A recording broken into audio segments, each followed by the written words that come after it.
Habitas em todos os lugares do que podia ter sido. Em cada escolha, 1 bilhão de possibilidades assassinadas. Cada gesto, 1 bilhão de ações enterradas. Cada sono, um rastro de sonhos vivos derramados no chão da inconsciência. Não há paz no que se sabe vivo. Um animal vive o eterno de um momento que morre. Um humano vive um momento que jamais se esgota. No afeto há um morto que teima em ressuscitar na memória do gesto acontecido, na reconstrução do gesto jamais concebido. O momento da morte mesma de todos os afetos jamais conhecidos. Teu olhar nunca é do tamanho do que vês e sabes que deixas de enxergar.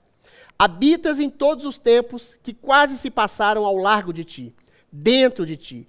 Na rua, as pessoas por quem atravessas te dão acenos por onde te dispersas, pelas vidas que perdeste em cada palavra não dada, em cada olhar desperdiçado, por onde poderias ter te abismado. Todo momento não vivido, todo algo ou alguém não acontecido é morte. Deus não escolhe teu acaso. Tu és o Deus precário de tuas decisões que abandonam o infinito de tantas outras. Te agarras ao que aparece, mas o que aparece é fruto da tua escolha assassina de um infinito de possibilidades. Assassino de oportunidades. Aprende a amar o acaso que te escolhe. Aprende a amar tua escolha débil e ignorante do infinito que sabes maior que a tua escolha. Aprende a amar e fazer infinita tua escolha débil por alguém, por algo, mergulhando no abismo do teu erro mais acertado. Trabalhe por sobre a debilidade da tua escolha cega para dar luz ao que abandonaste no vasto caminho que não percorreste. Molde o trabalho débil e mal escolhido que abraçaste. Molde a pessoa errada que escolheste, a fim de que se tornem escolhas melhores pelas frágeis mãos com que os envolvestes. Faça da tua escolha débil um caminho para iluminar a cegueira de tantos outras. Só assim terás a paz dos que moldam sua ignorância na virtude de fazer o bem ao que aparece. Não há outra escolha. Vamos às atualidades que são sempre atuais no nosso bloco atemporal. Antropólogo, jornalista, advogado, fotógrafo, campeão de pôquer, é um homem multitelas. É uma eterna criança que não escolheu o que será quando crescer e resolveu ser tudo. Nosso entrevistado literalmente inclassificável de hoje é Fernando Conrado. Muito obrigado. Uma alegria estar contigo, uma honra. Grande amigo meu. Fernando, como é que você se classifica? Você é uma criança que resolveu ser tudo depois da idade adulta? Ao contrário, cara, eu sou um homem com certeza de mim mesmo. Eu estava vendo o teu texto de abertura, teu poema, que tu é exímio, sou teu fã, né, Adriles? E o ser humano tem dentro de si essa vontade de se descobrir e de parir a si mesmo. Tu colocas ali, até é legal ver jornalista, antropólogo, cientista social, advogado, fotógrafo, tudo isso.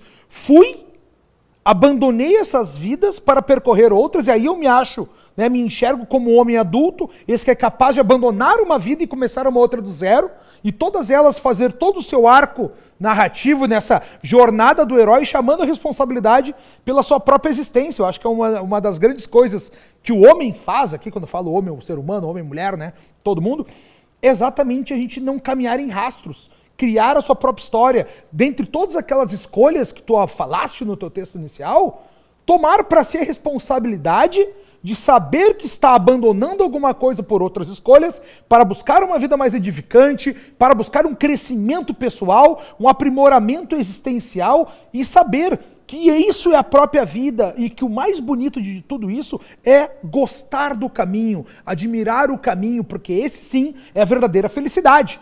Né? E o crescimento humano, a superação humana, a maturidade humana é abandonar quando não se gosta do caminho, abandonar quando tu já não enxerga, tu vê limites, porque o ser humano é feito para isso, né? É para crescer, chegar na barreira do conhecimento e empurrar adiante, vamos adiante. E aí, enquanto inclassificável, me coloco, talvez como um ornitorrinco, né? Que a gente não sabe em qual gaveta coloca ali, tal. Quero te parabenizar também pelo programa, por ser também um inclassificável, né, Adriles? Com tantas histórias que tu também já viveste, fosse vitorioso, tu me abandonaste para seguir novos caminhos. Mas você é o quê hoje, Fernando? Se eu tô numa caixinha, eu tô na mesma caixinha que tu. Né? Cara, como eu me defino hoje? Adriles, olha como a gente tem uma transformação do mundo que ainda não tem uma gaveta própria, né? Hoje em dia, a gente tem a potência das redes sociais, a vivência das redes sociais, o meu crescimento, talvez por mais pessoas me conhecerem, veio através das redes sociais, mas que nome que a gente coloca isso? É influencer? É youtuber? Tá, Fernando, mas como que as pessoas passaram a te conhecer nesse momento em que você se transformou em um influenciador tão célebre na internet? Por conta de comentários. Aí que tá, eu tive uma vida de advogado, abandonei essa vida, comecei uma vida de fotógrafo, e depois dessa vida de fotógrafo, durante as eleições de 2018, eu mudei meu voto, eu tinha uma visão de mundo, acho que o Brasil nunca vai sair dessa grande corrupção que a gente vive, que a gente tem que ter um caminho aí, só ajeitar a economia e vamos adiante. Só que eu percebi que não, que eram muitas pessoas que morriam por mortes violentas, Adriles. E nesse momento eu fui fazer um vídeo na internet para explicar o porquê que eu estava mudando de voto. E desde então não parei mais de falar, Adriles. O pessoal começou a... Você estava mudando de voto de quê para quê? Cara, eu tava saindo daqueles caras do meio ali, Henrique Meirelles, aqueles caras. Só que eu não quero que arrumasse a economia do Brasil para trocar pelo presidente Jair Bolsonaro. Ali comecei a votar nele, porque eu comecei a ver que a esquerda estava voltando diante de tudo aquilo que existia lá de desastres, né? E de roubalheiros. Pô, eu só não quero que a esquerda ganhe. E a opção que a gente tinha era o presidente Jair Bolsonaro. E daí então, cara, comecei a falar de política, é a minha formação, né? Minha formação em sociologia, política, antropologia e direito. Então, fui advogado 12 anos, minha ênfase é em antropologia e em política. Eu fui explicar para as pessoas qual era o próximo passo do que ia acontecer. E não parei mais de falar, estou até hoje falando, Adriles. Mas você fala de política como fala de religião, como fala de sociologia, como fala de fotografia, sempre com um grau de profundidade, de perceber a complexidade das relações humanas. Dá para falar de política com complexidade, como um princípio de transcendência espiritual dentro da atividade política que é tão rasteira hoje no Brasil? Num primeiro momento, a minha análise era bem pragmática. Eu só cantava a próxima pedra. Ó, semana que vem vai acontecer isso, vai acontecer isso. Porque é uma Pai ciência... Conrado. Aí que tá, mas só que quando a gente fala pai Conrado, não é uma bola de cristal que tu vê o futuro. É ciência política. Tu analisa e tu sabe o que vai acontecer. E é por isso que eu acerto. Por isso que o pai Conrado nunca erra, né? Nas brincadeiras aqui. Porque a gente sempre vai dizendo... Até a fraude do Trump aqui, durante as eleições, falou, ó, se continuar assim, não tiver nada errado nesse estado e nesse estado, o Trump vai acabar ganhando. E acabou que teve erros exatamente naqueles estados que eu acabei falando, e a gente tem essas grandes ambiguidades do que a gente vive. E a política, eu acredito que a parte mais transcendental disso tudo, Adriles, é a gente já está tendo esse tipo de discussão aqui. Né? Num programa especial, discutindo ideias, que nós não tínhamos esse tipo de realidade há 4 anos atrás no Brasil. Ninguém discutia isso, hoje em dia todo mundo tem sua visão política muito clara, de um lado ou de outro, não estou aqui defendendo lados, né? Mas a ideia é discutir, pensar, tomar responsabilidade para si, no mundo, porque o mundo em si, Adriles, ele é polarizado. As pessoas querem, eu não quero mais polarização, eu quero terceira via. Não, o mundo é polarizado.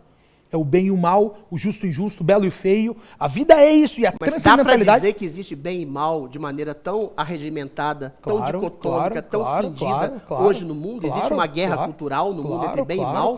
Você não acha isso simplório? Não, mas é que tá. A vida é simplória. A vida é dual. Existem algumas gamas onde ela pode ter zonas cinzentas, mas o bem e o mal é muito claro.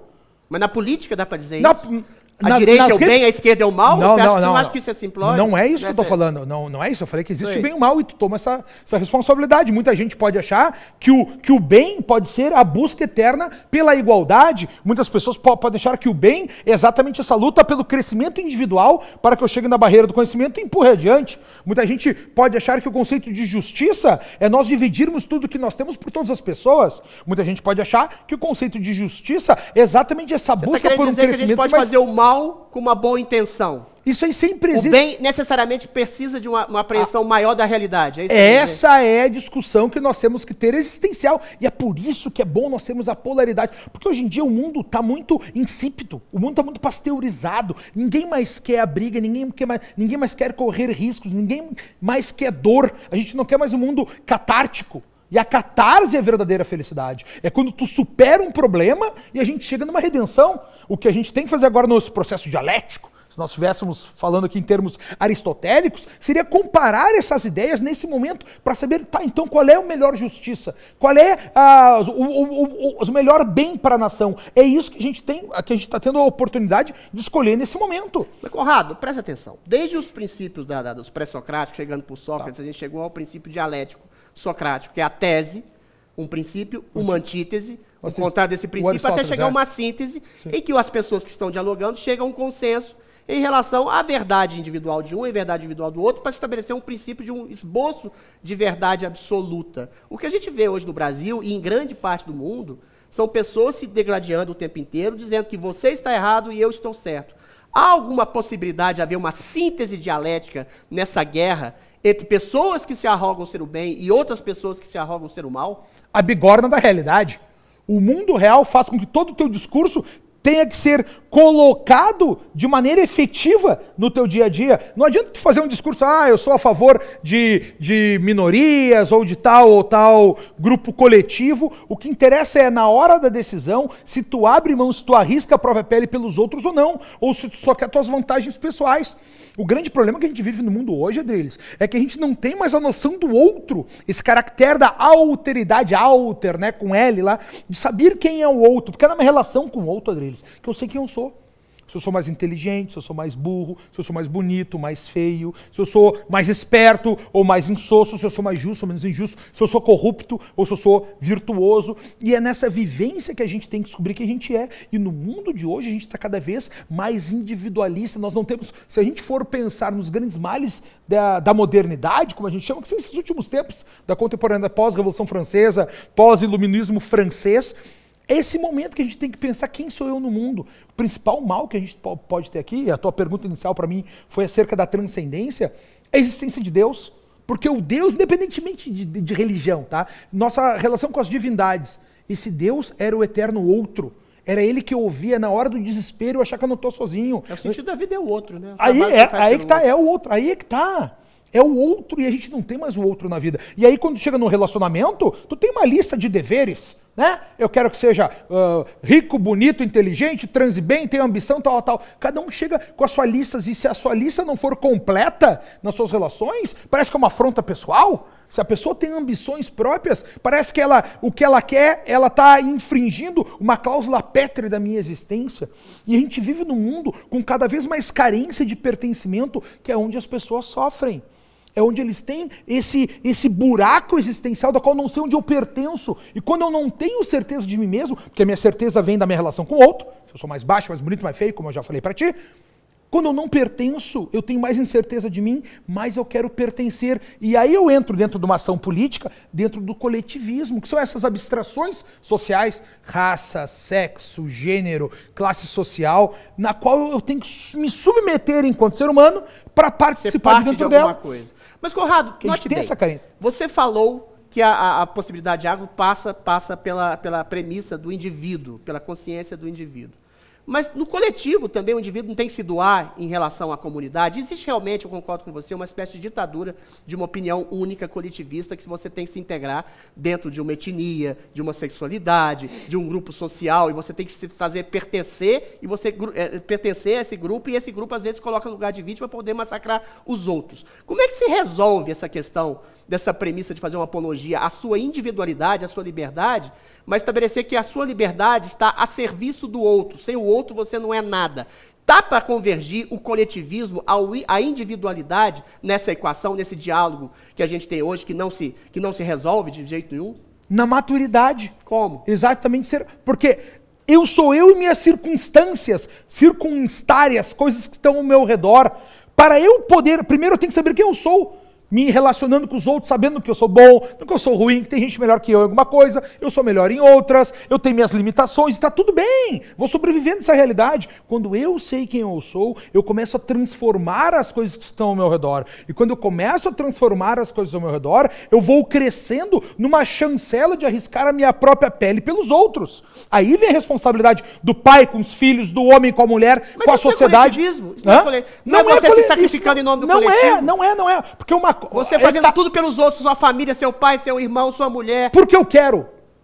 Porque a minha força pessoal quer que eu transforme a realidade. Não é, uma coisa é tu te submeter a uma ordem social da qual eu não posso ser diferente. No coletivismo eu tenho que me submeter e eu aparo todas as minhas arestas existenciais para encaixar naquela fórmula como uma pequena engrenagem dentro de uma grande ferramenta. Você perde a individualidade. Aqui não, aqui eu estou transformando as minhas circunstâncias, Adrilho. Agora, É agora que eu transformo o mundo, agora eu transformo quem está ao meu redor, agora a gente transforma a sociedade com as redes sociais. Isso teve uma posição exponencial. Muito mais pessoas são tocadas por esse pensamento. E no momento que elas são tocadas por esse pensamento, elas se reconhecem, porque agora existe um outro com o qual eu me comunico. E aí quando eu me comunico com ele, eu penso igual a esse cara, eu vejo o mundo assim também. Tudo aquilo que eu vi pelo coletivismo da imprensa, da política de gênero, da política de raças sociais, classe social, Karl Marx, escola de Frankfurt, o que vocês quiserem chamar, já não combina comigo aquilo ali. Isso aqui tudo, eu abandono a conformidade social, tu entende? E aí eu busco a minha responsabilidade própria,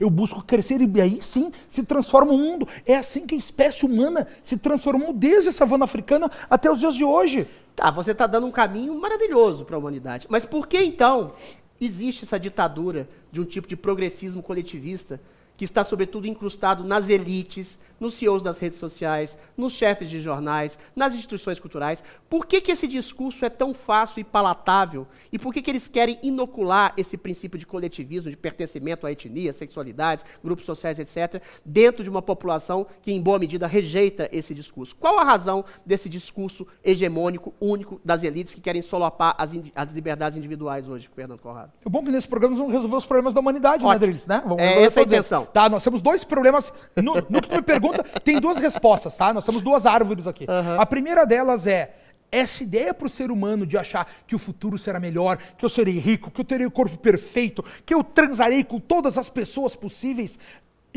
Porque o que é o progressismo? O progressismo é eu jogar a minha felicidade para o momento futuro. O progresso é oriundo do quê? Da força individual, da coragem individual, do esforço individual em alcançar o sucesso e a felicidade.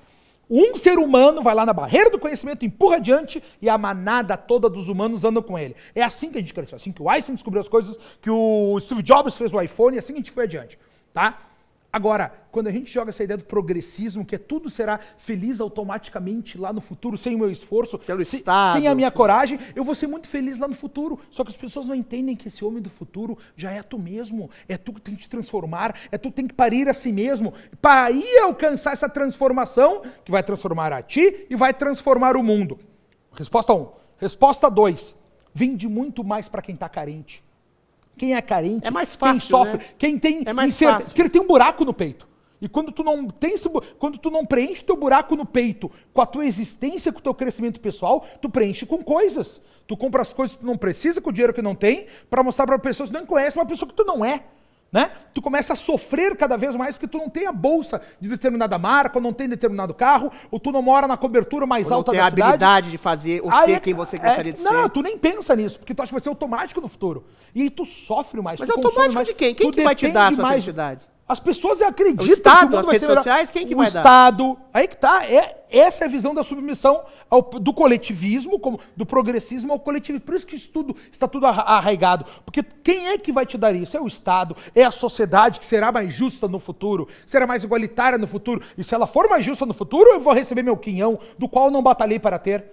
É por isso que essa visão de mundo mais vinculada ao coletivismo, mais vinculada ao progressismo, mais vinculada à esquerda, tem esse ranço, tem esse ódio a quem se dá bem, a quem trabalha, a quem vai atrás, a quem chama para si a responsabilidade. Existe o complexo de Fourier, quando vai ler lá o Ludwig von Mises, lá no liberalismo, cara, a esquerda tem o complexo de Fourier. Fourier era um dos socialistas utópicos que achava que o mundo tinha que ser totalmente igualitário, mas ele não pensa no crescimento, no fazer a riqueza. O que é fazer a riqueza? É quando eu chamo a minha responsabilidade individual para criar algo novo, para inovar. A partir disso, como é que eu consigo inovar as coisas? É o indivíduo que faz o coletivo. Claro, né? cara, com mais mas inovação. Grandes gênios, com pessoas mais com inovação, habilidades diferentes, com mais inovação, como é que eu tenho mais inovação? Acesso a mais diferentes. conhecimento, como é que eu tenho mais conhecimento?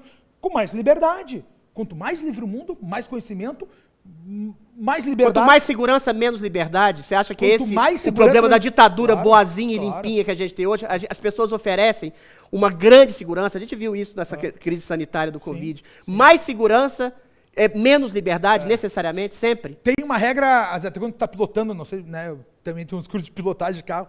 Quanto mais tu gira a direção, mais tem que tirar o pé do acelerador. Se tu colocar junto, dá acidente. Né? Isso aqui é da força motriz lá, da própria força centrífuga dentro da pilotagem. E é isso que a gente vive. Por isso que as pessoas querem cada vez mais regulação. Por isso que existe o Estado para colocar, dizer o que tu pode ou não pode fazer, onde é que tu pode ou não pode ir. E isso a gente deixa de criar riqueza. Quando não tem riqueza, não tem valor econômico. Quando não tem valor econômico, nós não temos o que dividir. É por isso que essas visões de mundo, dentro da política, vinculado ao coletivismo, vinculado à esquerda como um todo, elas acabam degenerando, destruindo o capital inicial. Pega um país rico, consome todos os recursos dele. Por quê? Porque dentro do coletivismo não tem criação de riqueza. Ninguém gera riqueza. É distribuição de miséria. Distribuição de miséria. Ninguém de pobreza, cria de mediocridade. As pessoas não entendem. É a revolta do idiota medíocre, né? Que Cara, quer dominar essa conta não é uma conta de soma zero. Tem que gerar riqueza. Como é que vai gerar riqueza? Pessoas trabalhando, não existe outra forma. A não ser que a gente pegue tudo que a gente tem e vá dividindo. Aí no final vai sobrar o quê? Nada. O sistema é autofágico. Né? Só que, óbvio, o feel good politics, essa vontade de mostrar virtudes, faz com que as pessoas queiram esse mundo do John Lennon, um mundo sem fronteiras, de uma língua própria, sem religião. É tudo um feel good politics. É uma culpa todo por mundo ser rico. Igual. Cara, é culpa por ser rico. Imagine é horroroso, Cara, é todo mundo o cara, igual. O cara que não trabalhou, que é filho, o cara que é filho, que ganhou tudo, esse cara tem culpa por ele ser rico. Ele tem pena dos coitadinhos da roupa, porque ele não sabe o serviço que é trabalhar. A pessoa tem culpa. Mas a partir do momento que ele começa a doar, e ele impede o empreendimento, e ele impede o crescimento individual das pessoas, que ele quer contribuir com a generosidade dele, porque ele tem culpa de ser rico, você acha que ele está se tornando um tirano, porque ele tira a possibilidade individual de crescimento das pessoas? Depende de quanto vai censurar a outra pessoa, né? Pois é. Porque a doação, a generosidade, o braço estendido, é uma alegria quando a gente vai dar um O presente. pai que mima um filho, Cara, ele está tolhendo a possibilidade de crescimento do filho, não está? Assim como o Estado que mima os seus súditos, eventualmente está tolhendo a possibilidade de crescimento individual dos seus súditos, ou não? É que dentro da filosofia, é que a gente tem que entender qual é o resultado disso, tá? Dentro da filosofia, a gente tem a positividade e a negatividade. O que é positividade? São todas aquelas facilidades da vida. O que é negatividade? Todos os problemas da vida. Quanto mais eu coloco facilidades para o meu filho, mais positividade, menos ele vai estar preparado para as negatividades. Quanto menos ele estiver preparado para as negatividades, mais ele sofre. Por isso que ele se acha vítima o tempo inteiro. E é bom ser vítima, porque vítima ganha carinho, ganha tchucu-tchuquinho, tu quer ouvir a vitimazinha, tudo. E pode atacar todo mundo sem sofrer represália, porque eu sou a vítima preferencial. Porque o mundo acabou se É transformando o gay, o negro, a mulher, o homossexual, qualquer coisa vira qualquer vítima. gaveta que tu quiser, porque aí que tá, tu quer pertencer. Mas, Adriles, 70% das pessoas que consomem remédios antidepressivos não são diagnosticadas com depressão. Olha o mundo que a gente vive, as pessoas querem uma fuga. E aí o mundo, e aí vem principalmente na nossa discussão, qual é o conceito de felicidade? Felicidade hoje em dia é uma eterna repetição de alegrias. É um eterno cruzeiro pelo Caribe. Contentamentos prazerosos, e aí todo mundo, sem nenhum e aí tipo de o que substância. qualquer problema que a pessoa tem na vida, nesse mundo das positividades, qualquer negatividade, por mais seja básica, tomei um fora da namorada, vou tomar um Rivotril. Tu entende? As pessoas vão fugando através do remédio. As pessoas cada vez mais drogadas. Conrado, mas isso é resultado. Isso até esquerda e direita, progressistas, individualistas concordam com isso, conservadores, todo mundo. O mundo melhorou muito substancialmente do ponto de vista material. Menos guerra, menos fome, menos miséria. Enfim, mais prazeres pessoais. Graças ao capitalismo. Aí, vou te fazer uma pergunta capciosa. Graças ao capitalismo. Vou fazer uma pergunta capciosa. A gente está nesse identitarismo maluco, nesse vitimismo, nesse coletivismo maluco, porque a gente está muito bem. Para resolver esse tipo de progressismo maluco, a gente deveria tomar uma nas costas, a gente teria que ter uma guerra, um problema real, concreto, que una as pessoas contra um problema real, como a guerra na Ucrânia, por exemplo? É a bigorna da realidade. Olha o Facebook. Mas a realidade está boa hoje, está melhor do que 100 anos atrás. Agora com a pandemia, com a guerra que nós estamos vivendo nesse exato momento, tu está vendo o Facebook na maior recessão da sua história. O Google despedindo os... Por quê?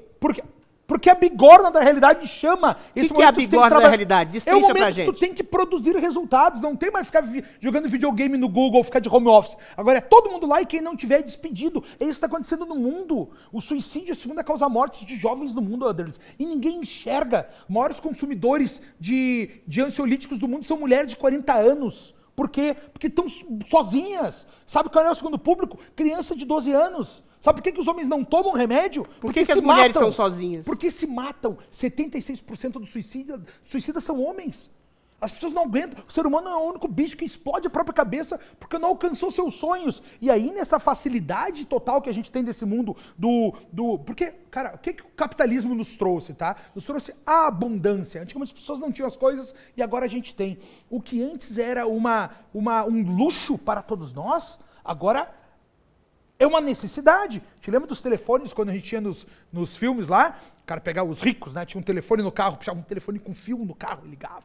Hoje cada um tem seu iPhone. A gente tá transmitindo pro mundo ao vivo e até mendigo tem iPhone, todo mundo. Todo mundo tem. Todo mundo tem chuveiro elétrico, coisa que não tinha 100 anos atrás. Tu entende que o que era um luxo para nós antigamente se transformou em hábito. Se transformou numa necessidade. E aí vem o sofrimento. E aí onde as pessoas sofrem cada vez mais. E aí, nesse sofrimento, porque antigamente as pessoas tinham medo, Adriles. Tu tinha medo da altura, medo do escuro, agora tem uma angústia que tu não sabe expressar porque ela é subjetiva. Tu não tem um objeto para tu colocar a tua angústia. Você está dizendo o seguinte, essa nova geração é mimada. Ela Total. Tem o que quis e o que ela quer, e ela confunde o que foi conquista de várias gerações, de pessoas que passaram por guerras, por fome, por miséria, para dar exatamente uma vida melhor para os seus filhos, e no momento em que você dá uma vida melhor demais para os seus filhos, essa vida melhor se torna um problema para os seus filhos, porque ele acha que aquilo que foi conquistado é um direito inalienável que ele tem, e aí ele passa a criar problemas pela histeria de ser uma criança mimada. Mas, você concebe essa nova geração como uma legião de crianças mimadas que criam problemas? Cara, mas é que tá, essa ultrapositividade deu alguns resultados para nós. Um deles é o romantismo exacerbado e a outra é o hipersentimentalismo. Tudo te ofende, tudo te machuca, tu já não tem mais coragem, tu já não tem mais força, tu já não tem mais resiliência. Ninguém tomou meio choque da vida. Eu só fui ver adulto quando meu pai morreu, brother. Até ali eu achava que a vida era Disneylândia. Quando meu pai morreu, eu virei homem. Por quê? Porque eu descobri que eu perdi a ilusão da imortalidade. Eu tenho certeza que eu vou morrer, os vermes vão comer no final, eu vou fazer um churrasco de mim. Vai acabar isso. O sentido da vida é a morte, né? O que torna qualquer momento absolutamente crucial na sua existência. Então, olha só, tu tá falando isso. Eu tenho uma frase que tu vai concordar comigo. Se a gente fosse comigo. eterno, seria um tédio universal, total. Mas é o medo do ser humano, o medo da morte é tão grande que a gente criou até os deuses, né? Mas o medo da morte faz com que a gente perceba a vida como essencial em cada instante, não é, Conrado? É que tá, cara, a morte não é um dia lá adiante. A morte é cada dia que tu não viveu, Boa. Cada dia que tu não foi feliz, cada dia que tu não foi real com teus anseios, com a tua essência. Esse é o principal, por isso a escolha abandonar outras vidas e começar do zero. Isso é ser homem, não é ser a criança que não sabe para onde vai. Eu não sou indeciso, eu tenho plena certeza de onde eu vou. E da minha cultura, da tradição de onde eu venho lá do Rio Grande do Sul, a gente não caminha em rastro. A gente não reacende brasa. Se eu fiz um acampamento, eu vou adiante, eu não volto mais para aquele acampamento. Eu não reacendo as brasas. Eu não ando em rastro onde alguém já andou. Vou criar meu próprio caminho. Isso era o que os seres humanos antigos tinham dentro de si. Hoje em dia, todo mundo quer um coach. Conrado, todo mundo quer um tutor.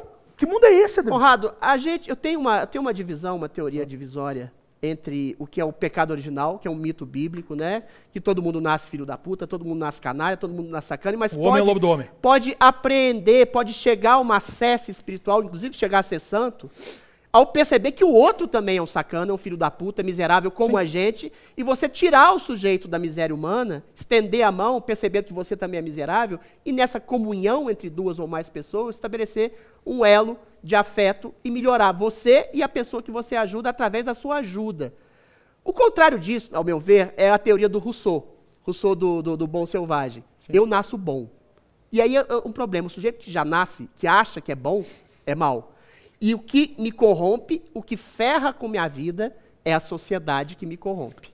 Eventualmente, a minha pergunta é a seguinte, esse princípio de transcendência e humildade do pecado original, que torna as pessoas melhores pela possibilidade de ajuda ao outro, para fora da felicidade pessoal, o princípio de realização, não é exatamente, se diferencia dessa teoria do bom selvagem, de achar que todo mundo é ruim, você é bom, porque o mundo é ruim, você se torna uma pessoa também injustiçada. Não é uma perda da religiosidade, do princípio de transcendência, de perceber que a vida não basta a si mesma, que tem que ter algo a mais, um Deus, algum tipo de princípio de transcendência.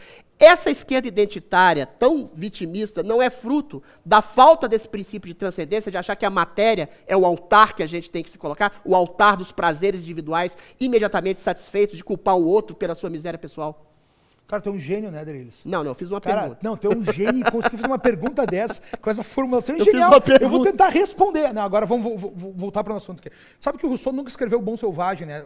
Dentro do contrato social não tem esse termo lá. E o que o Rousseau está enxergando pela primeira vez lá, Adriles, é a modernidade. Ele está vendo que nós estamos ficando cada vez mais fracos, cada vez mais buscando luxos e não estamos sendo aquele ser humano que nós deveríamos ser. E aí a gente está sendo moldado por essa sociedade que está nos deturpando. O Rousseau, se tu for ler ele lá próprio no contrato social, ele está falando o que eu estou falando hoje. Só que, óbvio, os caras não sabiam nem ler naquela época, não enxergavam a modernidade, não sabiam do que o Rousseau estava falando. Mas o Bom Selvagem chegou a falar sobre Não. O Bom Selvagem, especificamente, o Voltaire não. tem que ter uma troquinha de cartas com ele. Beleza. Que o Voltaire falava, eu não quero ser bom selvagem não, que eu não quero voltar a andar de 4, eu acho que a sociedade é imperfeita, mas eu prefiro ela do que a pré-história. Beleza. Então, dentro desse princípio da onde a gente quer alcançar, a vontade do ser humano, sabendo que vai morrer, tem a sua, na minha visão, tá? Tem a sua posição de vida eterna e não ser esquecido pela próxima geração. Essa é a ambição do herói. É não ser esquecido. Eu quero deixar meu marco, eu quero virar nome de rua. É ilusão de mortalidade isso, né, não? Mas nós estamos falando do Rousseau até hoje, o cara morreu de 200 anos, Adriles. Mas ele não tá aqui pra ver! Mas nós estamos Não falando é uma dele, ilusão Mas vazia. ele ficou, mas nós vamos morrer. Porque antigamente a gente botava essa construção da nossa vida que não acaba nos filhos. A gente tinha filhos, Adriles. Hoje as pessoas não têm filhos. Você não tem filhos. Eu não tenho filhos. Por que você não teve filhos? Porque eu dei por dois problemas. O plano da minha vida foi deturpado, cara. Cara, meu pai morreu lá, minha mãe se fudeu. Meus pais se fuderam, eu tive que cuidar do meu pai.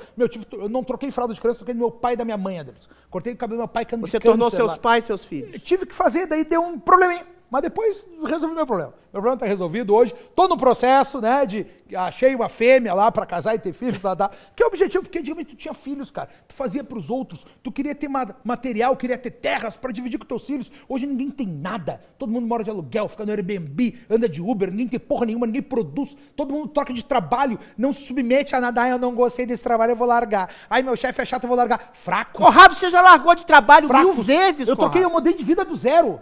E cresci cada vez mais. Mas isso é Cresci trocar de como vida, ser- trocar de trabalho, trocar de mulher, Mas trocar de circunstância, trocar de e sociedade. construir- Você fez isso milhões de vezes, Milhões, qual que é a diferença?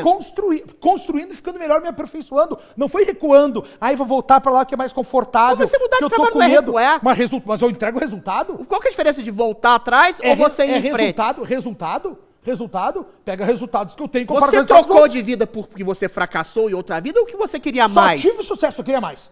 Só tive sucesso em tudo. Até jogador de pôquer, fui campeão de pôquer. Ganhei lá um torneio dos campeões lá em 2006. Jogador de pôquer. Tudo que eu fiz, eu tinha minha atividade principal, toda minha atividade paralela, eu tive sucesso nas duas. Depois fui fotógrafo. Fotografei no mundo todo, legal, viajei, pago pra viajar o planeta todo. Comecei do zero, cara, fazia balada por 300 pila. Larguei minha vida de advogado, era minha de Mas você desenha, trocou de rádio vida italiana. como camaleão, você trocou de vida sucessivamente como camaleão porque você estava enjoado dessa vida, que você queria mais ou porque você fracassou? Você não acha que o fracasso também é a possibilidade de um sucesso? Claro que sim. Você está dizendo que você nunca fracassou, Não, Fernando claro, Conrado. não, fracasso... Meu, Você é um sucesso fracasso, permanente, falha. seu egocêntrico. Não, tem mais sucesso que... Não, comparando minha vida, analisando, tem mais sucesso que meu Mas você sucesso. aprendeu a ter sucesso através dos fracassos Cara, que você teve? É isso que eu tô te perguntando. Mas é óbvio, cara, olha só. Tem um cara chamado Friedrich Nietzsche, tá? Esse cara tinha uma frase que é uma Que é pérola. um puta fracassado, mas é um grande filósofo. E ele nos ensinava o quê? E que está imortal também. E o que ele nos ensinava? De tanto procurar, aprendi a encontrar. Depois que um vento me opôs resistência, aprendi a navegar qualquer vento. Cara, eu era advogado, feliz, mendigo zenha, rádio italiana. Era um falso sucesso, então. Não. Minha vida estava ótima. Recebendo dinheiro, trabalhava. Já não era tão edificante, porque era mais um contato. Como eu falo desse jeito aqui, eu virei mais um contato comercial do que o advogado, aquele que eu gostava, luta pela justiça, grandes petições, tal. Meu pai morreu, Adriles. E eu vi que eu vou morrer. O que eu tô fazendo de terno, gravata, trancado no escritório? Você achava que você tinha uma vida medíocre. Vida- Aparentemente bem-sucedida, mas medíocre. Exato. E o que diabos pouca é o vida. sucesso, Fernando Conrado? O sucesso é a tua superação por ser melhor. Quando eu tenho muito orgulho de ter largado aquela vida de advogado, ter começado de fotógrafo para ir para o mundo todo. Eu conheço o mundo todo deles, por conta da fotografia. Pago para ficar nos melhores hotéis, para fazer os melhores carros e trocar de mar. Se tiver que ficar no albergue, ficava no Os albergue. melhores também. hotéis, Tá os tudo- melhores tudo- carros. tudo- O que você viu no mundo que mais te impressionou? Foi os melhores hotéis, os melhores carros, ou a miséria humana, ou o contraste da cultura? O que te tornou uma pessoa melhor e mais bem-sucedida pelo contato com várias culturas e países que descobrir o você outro. tem até hoje? Descobrir o outro. Quem é o outro? Descobrir o outro. Qual o outro que mais te A impressionou? cultura escandinávia. Por quê? porque lá o ser humano deu certo. Mas o povo é chato lá.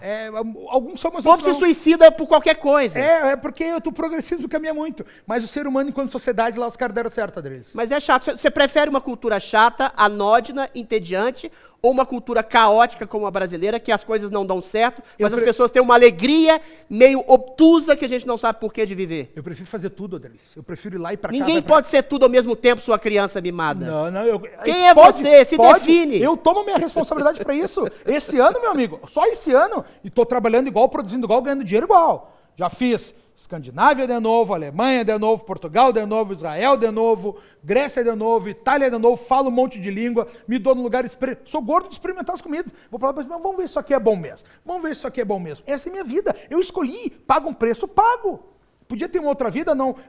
Tu não teve filhos, tá fora de forma. É o preço que eu pago pelas minhas virtudes. Eu pago nos meus vícios. E assim a gente leva a vida da gente sabendo quem eu sou. Tenho plena noção. Mas o que é teu sucesso? Estou cada vez melhor. Aprendo uma língua melhor. Vou para um lugar novo. Vejo uma peça. Entendo. Explico para as pessoas. Você está satisfeito com o que você se tornou hoje? Cara, ou a satisfação é morte? Você ainda vai mudar de vida? Não. É que tá. Já não, se mudar, já tô craque em mudar. Aí é que tá. Adriles, se há 10 anos atrás... O que não muda em você é a sua capacidade de mudar permanentemente. Há 10 anos atrás, se alguém botasse pra mim lá assim, prova de VOF, em 10 anos você estará sendo um influencer, falando na televisão, fazendo essas coisas. Eu vou botar um grande F, é falso, não vai ser verdade, isso não vai acontecer. Há 20 anos atrás, se eu botasse quando eu era advogado, daqui a 10 anos você será um fotógrafo internacional, fotografando o seu carro, mulheres, Paris Fashion Week, tava pelo mundo. Um grande falso. Cara, o que eu descobri na vida é que a gente não sabe porra nenhuma dessa merda. Conrado, então eu vou te fazer uma pergunta mais direta. Tá. A gente tá falando de sucesso, de mudança, de fracasso. O que diabos é sucesso? Eu tenho para mim que sucesso é uma coisa muito relativa. Cristo crucificado na cruz não era um grande sucesso do ponto de vista prazer pessoal. Era um miserável, torturado, massacrado, mas sabia, pelo princípio de realização para além da felicidade pessoal, que ele estava salvando a humanidade. Para Fernando Conrado, hoje, o que diabos é o sucesso para você? E se você, em que medida? Não é sucesso de grandes hotéis, mulheres lindas, pessoas interessantes. Não, o que é o sucesso para você, Fernando? Cara, como alcançar o sucesso ou o sucesso? O sucesso é aprimorar, ser um ser humano melhor amanhã. É eu chegar no final do dia e descobrir. Tá, mas você pode ser um mendigo e ser um bem-sucedido nesse sentido. Não, claro. É o teu aprimoramento pessoal. O que é sucesso? Aprimoramento pessoal. Dormi melhor do que eu acordei. Abandonei alguns vícios e aumentei minhas virtudes. Tá? Isso é o sucesso. Cada vez eu sou melhor, eu compito comigo mesmo. É eu comigo mesmo, todo dia nesse... Agora, o sucesso tem uma fórmula, né, deles. No início eu achava que a fórmula deles era ser rápido, né? Ser rápido, ser bom e ser querido. Sucesso igual habilidade mais eficiência mais carisma. Eu achava que era isso. O que eu descobri com a vida, e é o que tu vai concordar comigo, porque tu também tem um sucesso a partir disso. É o que você vai concordar comigo. Que o sucesso é igual a, abre parênteses, habilidade mais eficiência, fecha parênteses, multiplicado pelo carisma. O ser humano que... Carisma, mas habilidade mais eficiência, você pode ser hábil e eficiente em ganhar dinheiro, em ser um bom artesão, em ser um bom arquiteto, em ser um bom técnico. Todo mundo vai te contratar. Mas habilidade e eficiência em ter relações humanas. Nisso você é um sucesso? Sucesso. Sem dúvida alguma. Você se cerca das pessoas com as quais você acha que melhora a sua existência? Também. E com aquelas que não melhoram, eu tento transformá-las. Você já foi rejeitado, Fernando Conrado? Claro. Você acha que a rejeição tu acha que é fácil ser gorda? Tu acha que fica inteligente por quê? Fiquei querido por quê? Pra captar mais pessoas. Cara, eu era o gordinho, eu não era o marombado lindo. O marombado lindo... Tu pode ver que os marombados lindos, normalmente, eles não são muito queridos, porque eles não tiveram a diversidade, foi muita positividade na vida. Olha as mulheres gostosas. Vê se as mulheres gostosas são muito queridas. Não são. As mais gostosas são as gordinhas, que tem um errinho, algum probleminha ali. Por quê? Porque elas têm mais negatividade na vida e tem que fazer o rebolation. Anatomia de destino. Se você é muito bonito, muito rico, nasce muito bem, você vai ficar mais desgostoso com a vida. Então a gente tem que nascer feio, miserável, pra construir uma personalidade melhor, para ter um sucesso para além do que a vida te oferece. Já viu uma estátua de Sócrates? Olha a cara de Sócrates não lá. Não era muito bonito. Bonito. Feio sou eu, cara, é um absurdo. Platão era boa cara, o Platão era Platão até porque ele era largo, né? E era rico, né? Mas também não foi muito certo. Eu prefiro Aristóteles ainda. Mas tu entende, cara? É a adversidade que faz que tu fique melhor, entendeu? Por exemplo, eu quando eu era guri, não ganhava as mulheres por nocaute. Uma guerra pro ponto, você botava no canto, jab direto, cruzado do gancho, jab direto, de tudo, meu amor seria atento antes. Tu é poeta, bro. Tu vai perguntar isso pra mim, tu sabe exatamente o que eu tô falando. Tu é poeta, bro. Tá. Chegava lá, alma gentil, daqui partiste, tão cedo dessa vida descontente. Ficava lá, falava das estrelas, olha aqui, Delta, Alfa de Centauro, Delta Centauro, constelação de Sagitário. Eu tinha uns assuntos, era mais interessante, era mais legal ficar do meu lado. Isso, cara, e as redes sociais, vem outro conceito de sucesso, que as redes sociais trazem. Sucesso igual a habilidade mais eficiência, tem que ser bom. Tem que ser bom, se não é bom, tu não vai adiante. Esquece, é o estruturado, né? Ser rápido, ser eficiente, né? Colocar as coisas concisas, não ser prolixo. E o carisma, cara, é exponencial. O ser humano que tu é, puff. Por que tu acha que tu é o sucesso que tu é? Puff. Porque tu tem essa característica. Tu é bom, tu é pontual no que tu faz, e o teu carisma é exponencial, Adriano. É por isso que... E aí que tá, e aí vem a pergunta inicial. Mas tu é inclassificável, o que tu é? Não tem um nome porque a gente é ainda, Adriano. O nome disso, clássico, era líder. Comunicador. Comunicador pizza, desculpa os termos. Líder. A gente lidera. A gente tá na frente, a gente tá na vanguarda. Lidera tem pessoas atrás. Lidera a humanidade. Lidera a existência humana. As pessoas, cara, o Deus pra mim é isso aqui, Adriles. É nesse inferno dessa vida que a gente vive, achar o que não é inferno, que é essa conversa. E quando a gente acha que não é inferno, a gente tem que proteger, cuidar. Esse é o paraíso, é aqui o paraíso na Terra. É ter esse momento, essas conversas. Não existiu essas conversas antigamente, Adriles. A gente existiu, se perdeu e agora está retomando. A gente passar o dia conversando, falando de filosofia e tendo uma multidão de gente olhando, Adriles. Fernando Conrado, a gente está entrando num universo mais íntimo e pessoal, e é o nome do segundo bloco que eu vou te colocar, vou desnudar sua alma, o seu corpo aqui. Mas antes, como você é um influenciador político também, que você não fala só de transcendência, mas você fala do chão que pode abrir a transcendência, a gente está falando de individualidade, a gente está falando de ditadura de progressismo, a gente está falando de novas pessoas pelas redes sociais que se comunicam e dialogam com a gente, que percebem que tem vozes que são consonantes com o que elas achavam, que não achavam o que as elites queriam fazer o povo de ventríloco. Mas a gente está percebendo, por exemplo, de uma maneira bem realista e objetiva, a América Latina hoje inteira, excetuando o Brasil, está nas mãos do coletivismo. O poder político da esquerda coletivista, progressista, está tomando conta de todo o continente. Você acha isso temerário? Você acha isso temeroso? Você acha que isso pode acontecer no Brasil? E para onde que a gente vai? Ou seja, a nossa mensagem de individualidade não está chegando nos nossos irmãos latino-americanos. Isso pode acontecer no Brasil, e o que pode tornar o Brasil se a gente for entregue às garras do progressismo coletivista que você tanto criticou aqui? É que tá, Adriano. O problema que a gente vive hoje é o seguinte, ó, muitos desses lugares, eles tiveram uma experiência liberal, experiência conservadora, e pela bondade desses líderes, facilitaram uma retomada das suas posições por querer o diálogo, né? Eles não, tu entendeu que quando tu não quer essa polarização e tu busca o caminho do meio, tu é sobrepujado pela esquerda, porque o mal prega a tolerância. Até que ele chega no poder. Quando ele chega no poder, não tem uma tolerância, acabou. É chacina para todo mundo. Esse é o mal. É isso que tu vê por todos os lugares. Por que está todo mundo tomando o dedo apontado no que a gente vive nos dias de hoje? No Brasil, a gente tem aqui uma experiência com o Bolsonaro, mais vinculada ao conservadorismo, às ideias liberais, blá, blá, blá. Que é odiado. Conservador é odiado, é fascista, é racista, é nazista. Mas é odiado por que esse ódio? Por que esse ódio? Eu estou te perguntando. Não, por que esse ódio? Não tenho a menor ideia. Eu tenho o entrevistado é você vai dizer. Porra da inveja, brother. Ninguém gosta do cara. Cara, vocês viram o que eu falando aqui, tá? Eu não sou modesto. Eu sei exatamente no que eu sou bom na vida. Eu sou humilde, eu não falo isso o tempo todo. Eu sou humilde. Eu falo o tempo todo. Tu me perguntou, eu tive que dizer, cara, eu sou bom pra caralho no que eu faço. Mas eu não fico dizendo, não cheguei na porta, oiê, eu sou bom pra caramba. Eu não faço isso. O Bolsonaro tem limitações também. Não é raiva de alguém que acha que ele não deveria estar lá. Porque eu sou o ministro ungido, eu sou o progressista, eu sou o iluminista que sabe para onde que a sociedade vê. Eles têm raiva e ódio da humildade do Bolsonaro e da mediocridade, talvez, dele enquanto homem comum. São os limpinhos. Esses caras que... Cara, só, o Brasil não é a Inglaterra da Thatcher ou do Churchill. O Brasil não é. Os Estados Unidos, a Ayn Rand, eu sei que é russo, mas né, fez sua carreira lá, a Ayn Rand, do Reagan, né? Os Estados Unidos, o Brasil não é os Estados Unidos da Ayn Rand ou do Reagan, o Brasil não é a Áustria do Ludwig von Mises e do Hayek. O Brasil é o Afeganistão tomado pelo Talibã. É o que a gente vive aqui hoje, é uma guerra infinita. Então tem esses limpinhos que querem que o ser humano... Aí o Bolsonaro fala umas coisas que eu não gosto. E daí o outro lado era ladrão.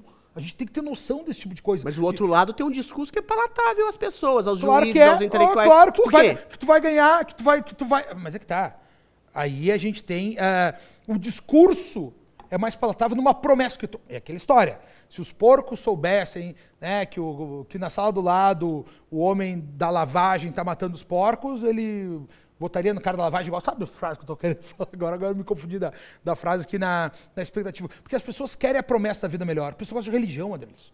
E agora o Marx, mas Marx dizia que religião é ópio do povo. As pessoas querem a próxima vida, lá vai ser muito legal, lá as pessoas deixam de existir nessa para existir na outra. Todo mundo quer um futuro melhor com um pai que te faça carinho, com um pai que te dê mesada. Todo mundo quer esse paternalismo, a gente vive no mundo na América Latina como um todo, dentro da nossa ideia do colonialismo desde o início, todo mundo dando dinheirinho para nós, vindo aqui expurgar, e aí também com a nossa miserabilidade e não quero falar a palavra estupro aqui, né? Mas os abusos que a América Latina sofreu como um todo, das comunidades indígenas. Teve opressão, teve muita opressão. Claro, aqui. teve, mas essa ideia está arraigada dentro de nós.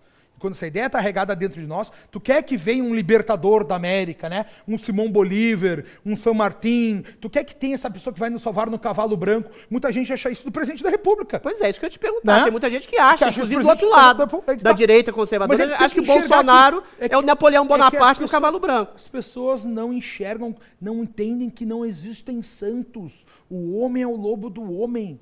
As perspectivas que me fazem apoiar o presidente nesse momento diante do outro candidato é simplesmente porque algumas ideias dele fecham com as minhas. O que eu busco... Não porque ele é um homem perfeito, não porque ele é um existe, ícone, não porque ele é um mito. Porque o nome dele é Messias. Não, não existe isso. O problema é que a gente vê no mundo, só que a gente tem que ter uma percepção da proporção das coisas. Mas por que o outro é tão simpático, a grande parte das pessoas? O outro foi ladrão, foi condenado. E o outro é simpático, não é a grande parte das pessoas. A jornalistas, a intelectuais, a professores, a juízes. O que torna o discurso de um ladrão condenado tão palatável e tão sedutor ao número tão enorme de pessoas no Brasil e fora dele? Tá. Se a gente pegar no Brasil como um todo, né, cara, tem comunidades que são regidas por ladrões, né? As comunidades, favelas, muitas coisas, ele é um bandido que está gerando. Então, falar que um ladrão vai cuidar da tua vida, o ladrão já cuida do meu dia a dia. Não choca muita gente, captou? Isso aí ninguém percebe. A gente está aqui nessa bolha aqui. É cinismo. Cara, já tem um bandido cuidando da vida dele, um traficante cuidando da vida dele, o ladrão faz grandes problemas para mim. Não matou ninguém, não é ladrão. Então tem essa percepção também. Outra coisa que a gente tem, cara, é essa construção da esquerda, como que é todo mundo limpinho. Porque olha só, cara, o grande ponto que as pessoas não percebem é que a teoria crítica, né, que a gente chama de escola de Frankfurt lá, mas a teoria crítica. A gente começou essa ideia de que a crítica pela crítica me torna intelectual. E aí todo mundo quer criticar porque se eu critico as coisas parece que eu sou inteligente. Tanto que a gente tem a profissão de crítico de cinema, crítico de arte, o cara é um crítico. Que legal, ele é um crítico. Não constrói nada, não vai nada adiante. São pessoas que destroem o que já existe. Você é um crítico social, crítico cultural. Eu sou um comentarista, eu sou um crítico também. Então, okay. A gente também é ruim? Okay. Não, mas a gente tá... Aí que tá. A gente tá fazendo essa análise propondo soluções. Boa. O outro lado não propõe soluções. Nosso dia, vamos pensar, porque o que a gente está fazendo aqui, que tem nome de crítica, porque já se repetiu, mas é um processo dialético. Tem uma tese, uma antítese, vamos chegar numa síntese. Essa conversa que a gente está dando aqui, é difícil de ter. Pessoas conversam abertamente, sem pudor e sem falar, e sem estar cagando regra. O mundo tem muito cagador, desculpa os termos, tem muita gente que caga regra nos outros. Fala num tom professoral. Imagina se a gente tem essa mesma conversa que a gente está dando com um tom professoral, com charuto na mão, conversando assim. Os caras são gênios. Porque quanto mais... Porque o que o crítico começou a fazer, o metido intelectual? Quanto mais difícil eu falo, parece que ninguém me entende, mais inteligente parece que eu sou, porque ninguém me entendeu. Você cria uma falsa complexidade. Esse trunfo que a gente tem, Adriles, da comunicação com o substrato, com sendo sólidas, são pessoas sólidas intelectualmente. Falar, as pessoas entenderem, dar nome aos bois, esse é um trunfo no mundo de hoje. É por isso que tu é um sucesso no que tu faz. É por isso que eu tenho sucesso no que eu faço. Porque a gente, é o que eu te falei, não tem um nome porque a gente ainda. Hoje em dia, a internet nos colocou como uma liderança no mundo pra gente falar coisas. E por que as pessoas gostam de mim? As pessoas cruzam na rua pra dizer pra mim, Conrado, como tu é lindo? Não. Conrado, como tu é bonito? Não. Conrado, como tu joga bem futebol? Não. Conrado, tu fala as coisas que eu queria dizer e não digo. Conrado, a gente pensa igual. Essa é a quebra da conformidade social. Essa é a quebra do existe uma revolta das elites pensantes que querem tirar esse sucesso que nos foi dado através da internet. que eventualmente as Porque pessoas ninguém quer entregar o poder, Adriles. Ninguém vai chegar, o Bolsonaro ganhou, aí eu sou da do PT, mídia, tá? dos juízes, Ai, vou te dos entregar CEOs da aqui o internet. poder, pega o poder pra ti. Não é assim, cara. Ninguém entrega o poder, é poder. Esses caras perderam o poder. Olha a Globo, cara. Cara, eu tenho mais visualizações no Instagram que a Globo tem. É inacreditável, Adriles, que a gente vive hoje. O sucesso que esse mesmo sistema nos deu. E agora eles não querem entregar. Então fica com menosprezo, com ataque, com todo tipo de reservas. E a bigorna da realidade não se sustenta. O que a gente está vendo Eles que estão negando a realidade. Cara, porque o mundo mudou. Que eventualmente Adriles, não pertence mais o poder que mas, eles tinham Adriles, antes. o mundo que a gente era é o seguinte, ó, vocês vão todos se lembrar. A gente batia papo no churrasco, agora vamos para casa ver o Jornal Nacional para saber o que é verdade isso do que a aí. gente conversou. Não tem um né? monobloco Agora mudou. já Agora de tu vê verdade, o Jornal Nacional e tu vai discutir nas redes sociais, saber o que é verdade ou não. Porque antes eles falavam uma verdade, uma mentira. Uma verdade, uma mentira. E como tu não tinha contato com as outras pessoas, tu não podia questionar aquela mentira ali. Então passava, todo mundo engolia. Quando a gente começou a dizer, olha só, tem uma parte do jornal que eu não concordei. Facebook, Instagram, o Twitter. Ah, eu também não concordei. A gente começou a ver que era tudo uma grande mentira, Adriles. Ou tinha uma sacanagem no meio, que é a desinformação. A chamada diz uma coisa, o corpo diz outra. A chamada diz uma coisa, o corpo diz outra. Que é a desinformação. E eles perderam a credibilidade. As pessoas seguem o Adriles para ver as coisas, eu seguem o Conrado para ver as coisas, que é credibilidade. O que a gente tem? Credibilidade. Quando eu venho aqui conversar contigo, eu estou emprestando minha credibilidade para ti. Quando tu vai conversar comigo, tu empresta sua credibilidade para mim. Quando a gente está nas televisões falando, é porque a gente tem credibilidade que a gente entrega. E isso é o que o dinheiro não compra. Isso é muito poder. O poder de tu falar, as pessoas ouvirem, tu falar, ó, isso aqui é isso, aquilo, e te ouvir, isso é muito poder. Esses caras perderam o poder. A justiça perdeu o poder. A mídia perdeu o poder, os caras que tinham as conexões com aquilo que a gente chama de metacapitalismo, né? São essas conexões de poder que estão se transformando. O mundo se transformou. Quem não enxergar vai ficar para trás. Quem é dodói, ou ui, mimimi, vai ganhar menos. Teus filhos que são mais fracos não vão ser mandados pelos nossos que são mais inteligentes. Entendeu? As pessoas mais fracas são mandadas pelos fortes. É assim que a gente viveu, né? Como um todo. Agora, enquanto sociedade, dá bom outro programa, né, cara? Fernando Conrado, conversa tá boa, tá teórica, mas agora a gente vai entrar na segunda parte da nossa conversa, que é o seguinte. Você como homem sábio e grande pensador que é, a gente vai penetrar na sua alma gorda de sabedoria, no quadro íntimo e pessoal.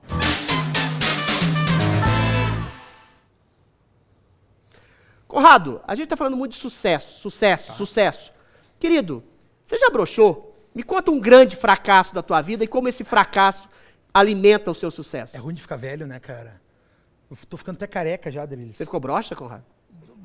Como assim ficou broxa? Não, você já broxou? Na vida? Na vida, Claro. fisicamente e metafisicamente. Qual que é a sua reação ao fracasso?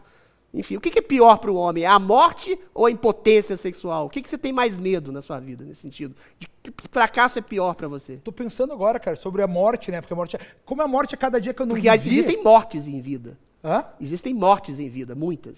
Tem pessoas que não vivem, né? Qual que é o tipo de morte que Tem você pessoas mais, que morreram lá. teme em vida? A morte que eu mais temo em vida, a demência.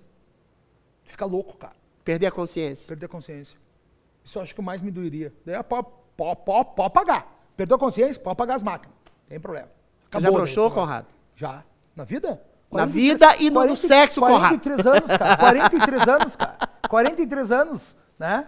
Ah, já foi tão bom, né? Já foi tão bom, né, Adriles? Que beleza. Você já foi um campeão de pôquer, Fernando Conrado? Já fui também. Você já foi um Tu já campeão broxou, de Adriles? pôquer. É isso mesmo. Já broxou, Adriles? Eu já brochei várias vezes. É. Eventualmente, E mas como é que foi? Mas É foi por muita constrangedor, é Não, chato, é Mas foi complicado. por muita expectativa. As minhas brochadas Eu acho, a minha Conrado. brochada foi de muita expectativa. Não, querido, eu acho que é o seguinte, a brochada é uma declaração de amor. Não, a declaração de amor é pau duro. Não, declaração de amor. É o maior Deixa de ser insensível. Pau duro, eu te amo, pau duro. Deixa de ser insensível. Não, mas é isso, O que pelo- causa pelo brochada qualquer na mulher. adolescência? Você sabe qual que é o maior É número isso de que eu tô Viagra pensando. que quem mais usa? É adolescente. Sabe por quê? Necessidade de A performance. adrenalina, quando você fica ansioso, É isso aí. afina o seu vaso capilar. Tá. Eventualmente, Tu tá afinando o achando vaso desculpa capilar, pra tua não brochada. joga Tu tá sangue, achando não desculpa joga pra tua sangue brochada. no Era só pênis que estaria aceita ereto. que tu Quando você... Aceita que nem eu. Deixa eu Pô, cara, resolver, agora eu vou te brochei, responder. não Quando esperava você ama demais uma mulher, você fica ansioso. Quando você não tem grandes expectativas amorosas, você usa ela como objeto que pode até ser amoroso, mas eventualmente você não tem essa expectativa e essa ansiedade. Então quando você fica muito ansioso, você pode vir a brochar porque você ama demais. Aí toma demais, a brochada, Adriles. do ponto de vista sensível, tu ama demais, é uma Adriles? declaração de amor. Tu ama demais, Adriles? Amei demais algumas vezes, às vezes não tive nem possibilidade de brochar, fui rejeitado, uma coisa terrível. Sobreviveu bem. Pois é, mas no jogo da vida, mas o grande amor, uma grande direção é o maior eu te amo que tem pra uma mulher. É claro, simplesmente com artifício artificial, como é o Viagra, mas enfim. Eventualmente, você é um jogador na vida muito melhor que eu. Você foi campeão de pôquer. Você acha que a vida é um jogo, mas você acha que o blefe, em que momento a gente pode blefar na vida, em que momento uma derrota, uma pretensa e calculada derrota pode ser necessária para conquistar a batalha no final? Cara, na vida a gente tem que jogar com as cartas que nos foram dadas, né? A gente não escolhe Sou eu e minhas circunstâncias. Claro, mais uma vez, Ortega e Gasset. É isso aí, Ortega e Gasset. Sou eu e minhas circunstâncias. Então na vida a gente tem que jogar com as cartas que nos foram dadas. O que eu aprendi, cara, com o jogo é leitura de pessoas e circunstâncias. Porque dentro do jogo de pôquer tem muita posição de a pessoa estar sentada... É um psicólogo, né? Cara, percepção, cara. Tem vezes que tu, quando tem... Porque olha só, o xadrez é um jogo que tem 100% das informações. Tu sabe as peças, sabe o tabuleiro, sabe os movimentos que ela tem. No pôquer, tu não tem 100% das informações. Né? Tu sabe as peças, tu sabe as cartas. A gente não tem 100% das informações em nenhuma circunstância da vida. Aonde? Claro. Em nenhuma circunstância da vida sobre as pessoas com as quais a gente se relaciona. 100% das informações a gente não tem lugar nenhum. Mas é por isso que o pôquer me deu muito conhecimento. Boa. De entender, de fazer leituras de padrões, entender padrão, enxergar padrão e aceitar padrão, aceitar a derrota e aceitar que o jogo é infinito, Adriles. Então, qual foi o grande ensinamento que eu tive a partir do jogo? Que ele nunca acaba. Mas não cansa jogar o tempo inteiro? Não tem uma coisa de sinceridade, de doação, de generosidade, de estabelecer o que a vida vai. Quando você ama, você não para de jogar? Não, cara, mas olha só, cara, quando eu falo jogo aqui, cara, é que o que tu achar que tu perdeu hoje, ele é só uma pequena derrota pro long run. Entendeu? Sim. Quando eu falo assim, perdi hoje no jogo, vou jogar tudo fora, perdi todo mundo. Não, guarda aqui, mas tu vai jogar de novo. O jogo é infinito. Quando eu falo jogo, eu digo, as batalhas da vida são infinitas. Então, uma pequena derrota aqui não significa que tu perdeu o jogo todo. Vamos atrás, vamos buscar, vamos fazer o nosso melhor adiante. Quando eu falo jogo, eu estou falando das circunstâncias da vida, das dificuldades, das adversidades. Sabe que a gente fala jogo de azar, né? Azar, em francês, é acaso. Sim. O jogo fez eu entender a potência do acaso. Que a gente não controla. Que as pessoas não controlam, as pessoas acham que tem um Deus que vai administrar a tua vida e tu não percebe a deusa da fortuna, né? Fortuna Imperatrix Mundi, aquela música do Karl Roth, Carmina Burana, sabe aquela área? Fortuna Imperatriz do Mundo. O que era a deusa Fortuna? Ela tinha uma cornucópia com todos os docinhos do gordinho ali bonitinho, num grande cone, e do lado um leme. Porque ela podia te dar os doces da vida, as gostosuras da vida, mas também mudar o teu caminho na existência humana. Tu entendeu? E isso tá no nosso acaso. Tu não sabe, tu acha que eu esperava ter um pai morrendo com câncer? Tu acha que eu esperava ficar 8 anos cuidando de uma mãe? Ter que ficar cuidando deles fisicamente ali, muitas vezes ter que postergar algum plano de família que eu tinha pra mim?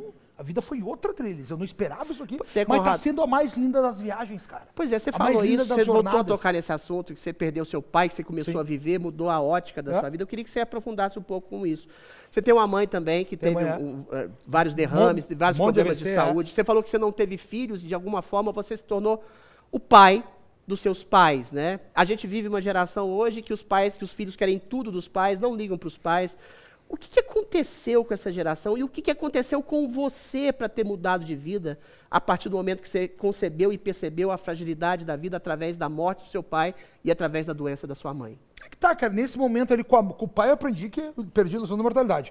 Meu pai era um cara bom, querido, estendia a mão para todo mundo, trabalhador, amava a mulher dele, cuidava dos seus filhos como pérolas preciosas e morreu, tá ligado? Então vi que não tinha uma justiça nesse negócio.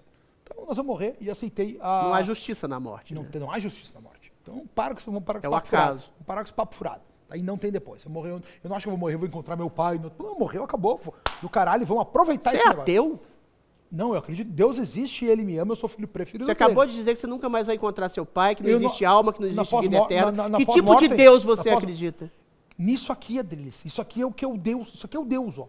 Mas não tem um princípio de transcendência, nada? Isso aqui é que tá, cara, essa transcendência, se eu tivesse que escolher um Deus, qual é o seu Deus? Aquele da Igreja Católica Apostólica Romana não é, tá? Qual é o seu Deus? Qual é o seu Deus? Cara, aquele do Baruch Spinoza é bom, né? Deus é a natureza? Deus é isso aqui, Não ó. me satisfaz, não. Não te satisfaz? Não. Essa vontade de ser maior? Mas existe algo maior que a gente pode intuir que está dentro de nós e fora de nós. Querido, existe 1 bilhão de galáxias que a gente não conhece. A gente é um grão de areia diante do universo, mas a gente é um grão de areia que tem consciência do universo e sem a nossa consciência o universo deixa de existir e vira um parque de diversões sem público. Isso do ponto de vista material.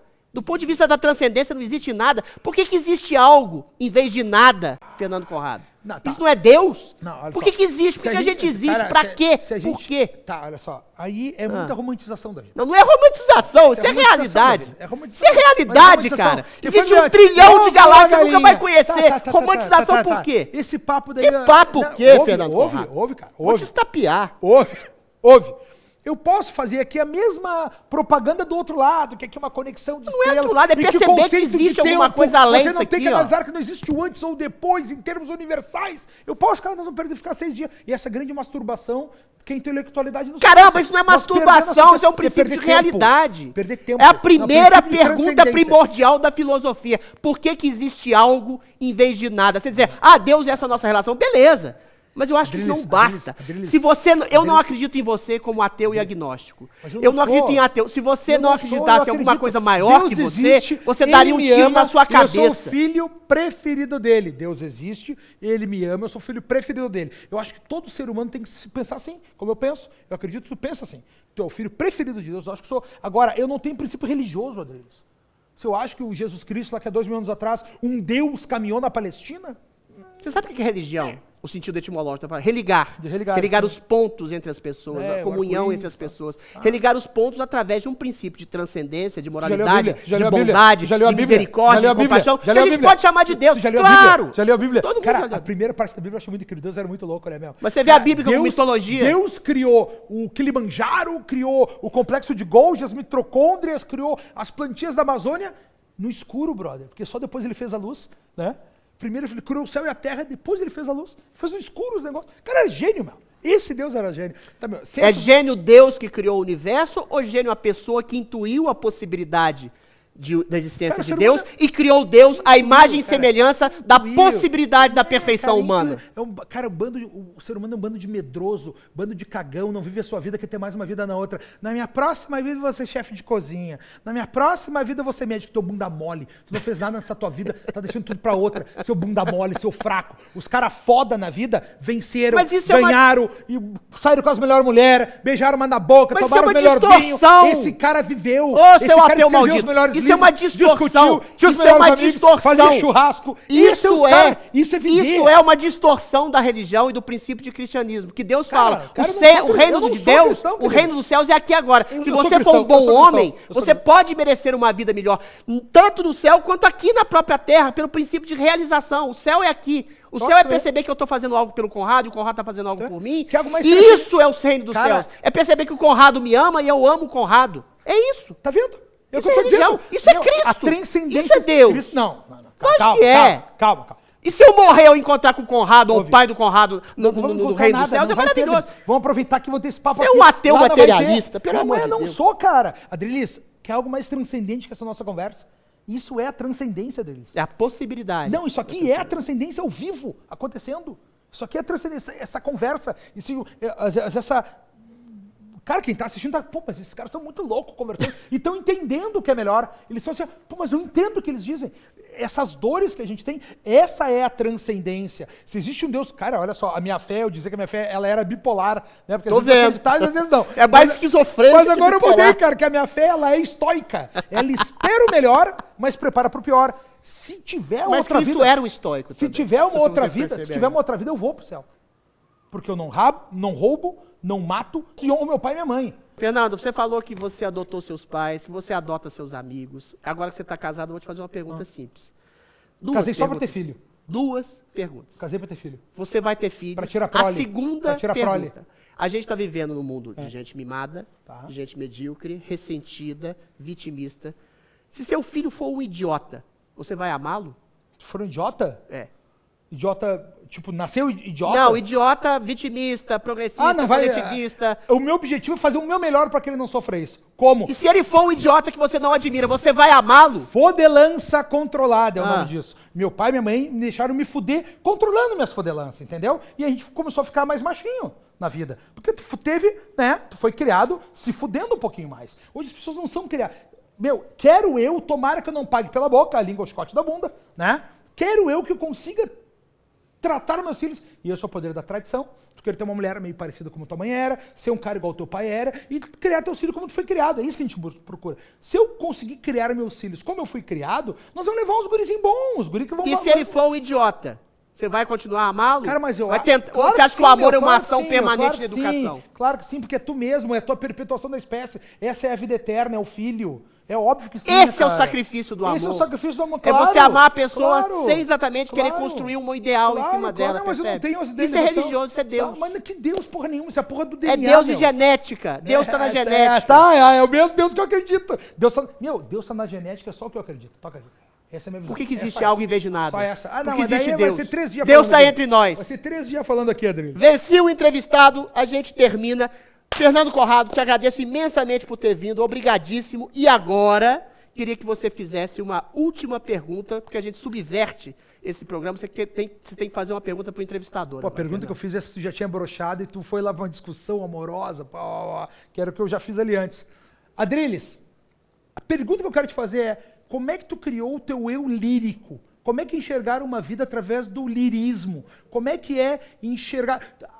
A poesia é a busca da metáfora perfeita? E como que tu faz para construir essas metáforas poéticas na tua vida? Fernando, tem 2 respostas para a sua pergunta. Uma é a mais elegante. Por um princípio que eu não sabia o sentido da vida, eu queria um princípio de transcendência, algo que fosse maior que a vida mesma, que eu não percebia a realidade ao meu redor, as injustiças. Outra é muito mais simples.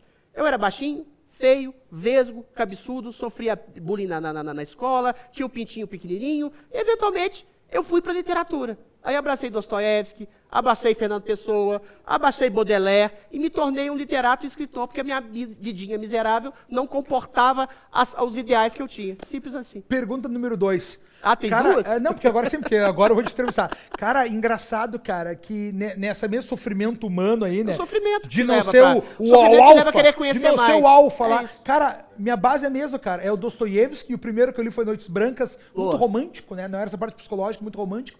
Depois o nosso maldito livro do Desassossego, do Fernando Pessoa, no meu livro... pessimismo no meu livro da quinta série, no meu livro da quinta série de português, estava escrito assim, ó, sou pelo combate, sempre em toda parte, dos três inimigos, a ignorância, o fanatismo e a tirania. Fernando Pessoa, que eu nem sabia quem era, mas gostava, porque ele era Fernando, ele era uma pessoa, e eu era uma pessoa, e eu me questionava aquele negócio ali. E o terceiro, cara, Baudelaire, né?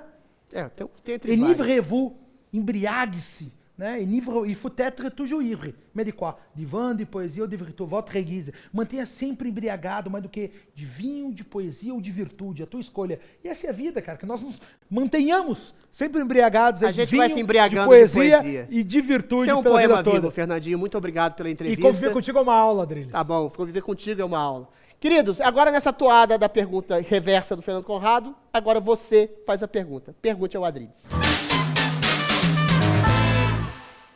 Jean Zanetti, qual o papel do homem moderno na sociedade atual com ideologias que confundem e dividem?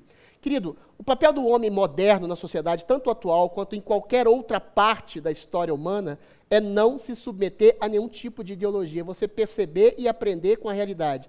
A ideologia é um aprisionamento da realidade ao molde pré-estabelecido do que o ideólogo acha que é a realidade. Então, liberte-se da ideologia em qualquer medida, em toda medida. Como se vê daqui a alguns anos? Mais velho, mais decadente, mais broxa, talvez mais amadurecido e, espero eu, menos ressentido com a minha decadência física. Como anda o coração? Batendo, meio magoado, meio destroçado, mas é dos destroços que a gente ergue uma civilização melhor do que a que já passou. Enfim, vamos ver o que acontece no futuro. Resume para nós o paradoxo entre a esquerda e o cristianismo. É engraçado, né? Do ponto de vista do discurso palatável, A esquerda se adapta muito bem ao cristianismo da misericórdia, da compaixão, da ajuda ao próximo, do amor ao próximo. Só que a gente percebe que a ética da responsabilidade, que é uma filosofia mais liberal, mais conservadora, de você ser responsável pelas suas ações, pelo seu amor, você construir o amor à humanidade, tem muito mais a ver com a percepção proativa de Cristo do que a esquerda que espera sempre que chegue algo dos céus. Essa é a principal distorção do cristianismo. Nada cai de graça dos céus. Tudo, o reino dos céus que você constrói aqui mesmo, através da sua ação de amor que você faz em direção ao próximo. Gosto do seu trabalho, mas entrando para a política, só o tempo vai dizer, não mude o caráter. Olha, eu vou dizer uma coisa bastante sincera. Se o sujeito se molda às circunstâncias em que ele vive, então ele é um mau caráter. Se ele tem um bom caráter, ele tenta adaptar as circunstâncias ao seu caráter bom, ainda que morra tentando. KKBS. Eu amo sua autenticidade. Também a decoração de fundos das suas lives. Nescau, pão, sua fã. Está falando das minhas lives que eu faço com Nescau, pão, ao contrário do Fernando Conrado, que tem cenários na Babeira. Ovos. O meu cenário é completamente popular e populista. Eu sou um homem do povo, vim do povo, estou para o povo. Quais argumentos devo ter contra as feministas? Veja bem, depende do que tipo de feminismo. Eu não sou chapéu de alumínio, direita, reaça, que acha que todo o feminismo é essencialmente ruim. Olha, as mulheres não tinham direito a voto, não tinham direito a trabalho, as mulheres eram agredidas, não tinham direito à herança, não tinha emancipação nenhuma. Realmente o feminismo, em alguma medida, ainda com um discurso turvo, ajudou as mulheres. O feminismo contemporâneo é outra coisa. As mulheres já conquistaram tudo que elas queriam. Agora, eventualmente, você querer castrar toda aproximação masculina, toda masculinidade como sendo um machismo, isso é coisa de marxista ressentido que transfere a responsabilidade dos patrões para com os homens. O feminismo contemporâneo é uma porcaria. Como pretendes agir dentro de um ambiente tão macabro e não se corromper? Sucesso. Olha, volto a dizer, eventualmente, as pessoas grandiosas, isso Bernard Shaw dizia, o grande homem é aquele que molda, que adapta as circunstâncias à sua virtude. Agora, o pequeno homem é que vende a sua virtude em nome de um vício virtuoso. Existe para algum ponto convergente para todos os seres humanos no que se refere à felicidade?